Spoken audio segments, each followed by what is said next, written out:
Sa iban pang balita, mga flood control projects sa pungsod ginpahayag ng Presidente Ferdinand Marcos Jr. sa Yasona nga ipa-review sa DPWH. Apang DPWH 6 nanindugan nga wala sang kamalamalahan sa mga kaangay nga proyekto sa Western Visayas. Si Julius Villacaol nakatutok. Nasaksihan mismo ni Presidente Ferdinand Marcos Jr. ang pagbinaha sa pila ka lugar sa pungsod nga gintugas ang Bagyo Dante kag Emong kag sang habagat. Pila sa mga nakita nga kabangdanan sang presidente ang palpak nga flood control projects nga gingastuhan sang gobyerno sang binilyon ka pesos.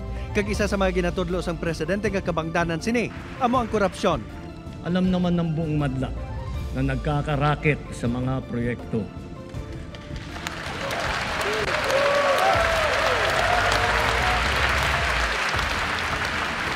Mga kickback, mga initiative, errata, SOP, for the boys. Kaya sa mga nakikipagsabuatan upang kunin ang pondo ng bayan at nakawin ang kinabukasan ng ating mga mamamayan, mahiya naman kayo sa inyong kapwa Pilipino. Kaangod sinigin mando sang presidente sa DPWH ang pagsumiter sang lista sa mga flood control project nga ginsuguran sa iya administrasyon. Sa Western Visayas, madamo man sang kasubo nga mga proyekto nga ginapatuman sang DPWH Regional Office kag sa mga district office ini. Apisar wala pa sang lista sini ang DPWH 6. Ginapanindugan sang direktor sang ahensya nga wala sang anomalya nga nagakatabo sa rehiyon. Sa tingin ko naman dito sa Region 6 ay wala naman siguro.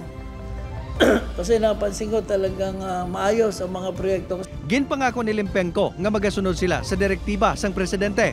Magatukod man ini sang regional monitoring team. Titignan natin din siguro yung mga effectivity kung talagang yung ginawa nating project effective or kung may problema.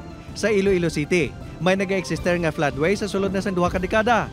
Ang Iloilo floodway nga ginuobra pa sang tione anay presidente Gloria Macapagal Arroyo sang 2004. Ini ang gingastuhan sang 5 billion pesos. Apang baliskat sa mga nagakatabo sa iban nga proyekto.